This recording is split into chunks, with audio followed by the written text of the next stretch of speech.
We travelled through Devon to Cornwall and stopped to view St Michael's Mount. A small kiosk nearby offered refreshments and a selection of photographs and postcards for sale. The light that morning was strangely eerie as we looked across to the island. St Michael's Mount is accessed by a historical causeway at low tide.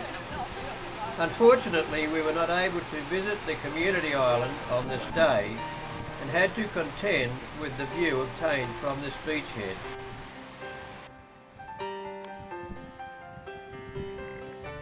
From St Michael's Mount, it was a short drive to Land's End, the most westerly point on the mainland. In classical times, Land's End was known as Valerian and later as Penwith. Several of the highlands here are composed of granite, and Land's End consists of a low plateau ending sharply as rugged cliffs rising above the ocean. One group of dangerous reefs lies a mile from the coast and is marked by the Longship's lighthouse.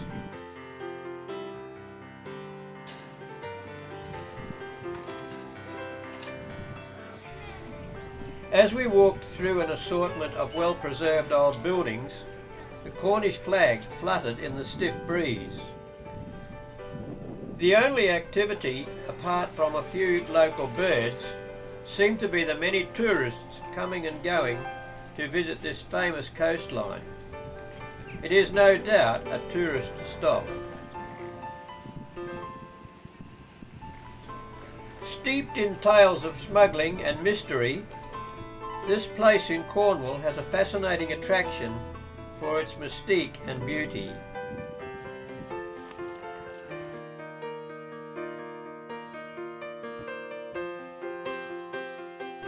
Leaving Land's End behind, we drove to the town of St Ives.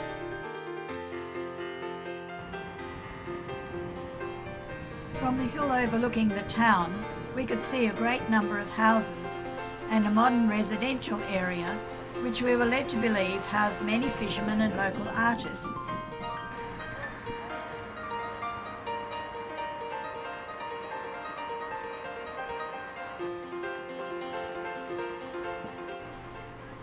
We also got a good look at the harbour below, which we were soon to visit. Having to leave our coach at the top of the hill, we boarded a small bus for the drive down the steep slope into the town with its narrow, winding streets.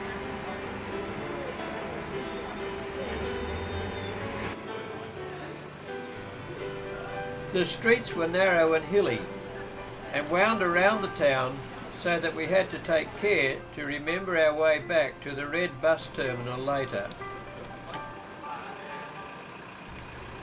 The grey stone and brick buildings were a beautiful sight with massive flower decorations on every shop front. It almost seemed the owners were attempting to outdo each other with their desire to decorate their building.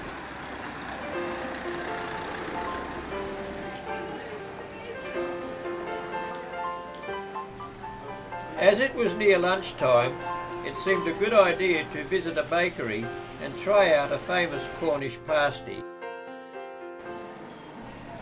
Dominating the skyline was the tower of the 15th century church of St Ives. Built of ashlar stone, it contrasted with the rubble stone in the church walls.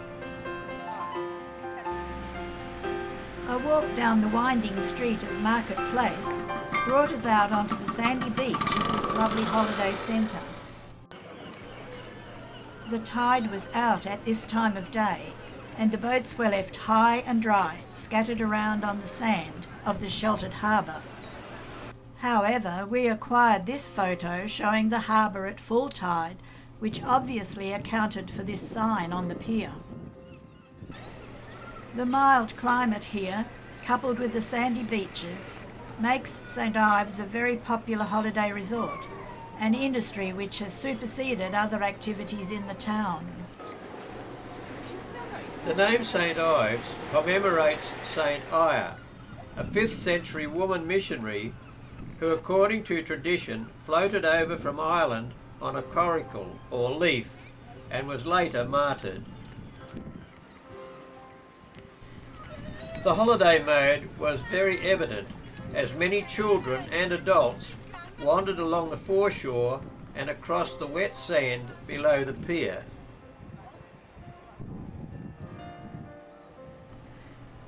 Fishing and tin mining were the important industries until the late 19th century, when the pilchards ceased to visit the waters in this area, and many of the miners emigrated to other places.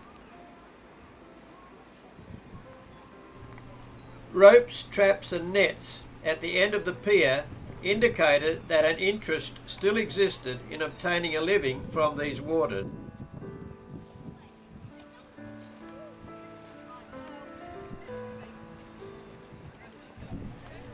Back on top of the hill, we took a last look at the scene below before returning to Plymouth.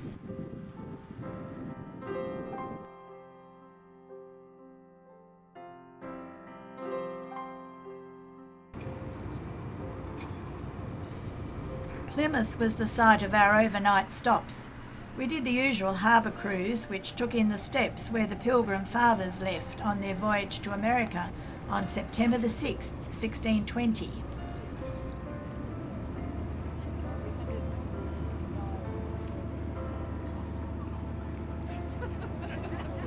This lighthouse, designed by John Smeaton, was originally built off the coast near Plymouth.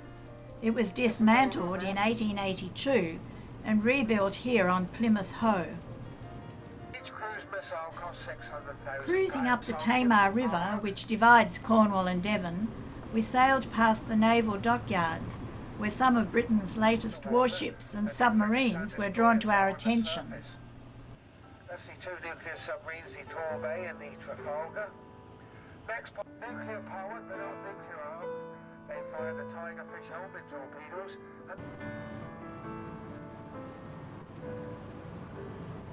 And I knocked on the door marked 1.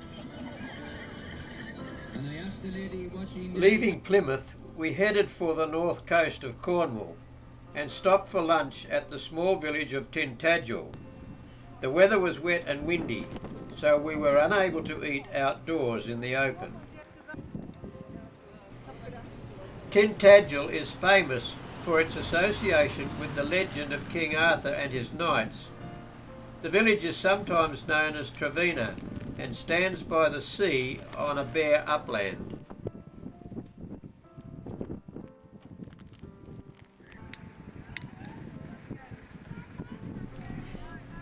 After lunch, we braved the wind and showers to walk through the town, visiting several shops and reflecting on some of the colourful buildings in the village.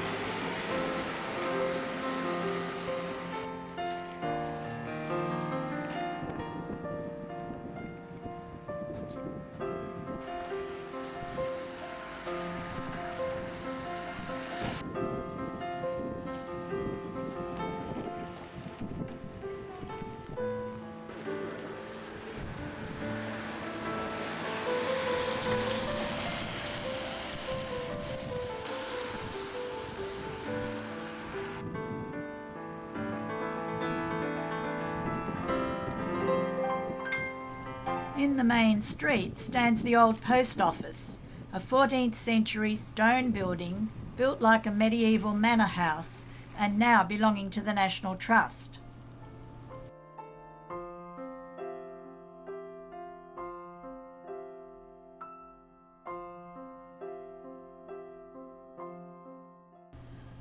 The ruins of this castle, built in the 12th century, are associated with King Arthur and Merlin the magician.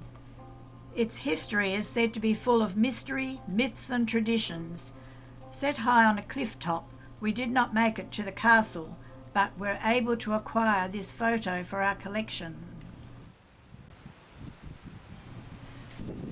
Leaving Devon and Cornwall behind, we headed back to London, and on the way stopped for a look at the cathedral at Salisbury, the Church of St Mary. The spire is the highest in England, standing 404 feet or more than 122 metres high. Salisbury Cathedral is one of the finest examples of early English architecture and was commenced in 1220 and consecrated in 1258.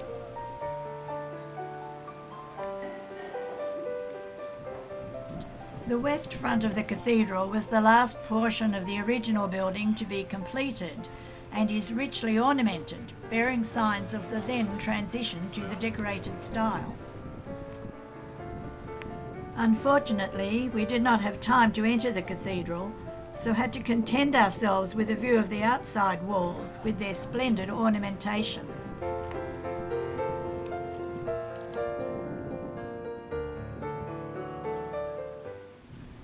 Leaving the beautifully manicured grounds of the cathedral, we returned through the narrow streets to our coach and the completion of this tour.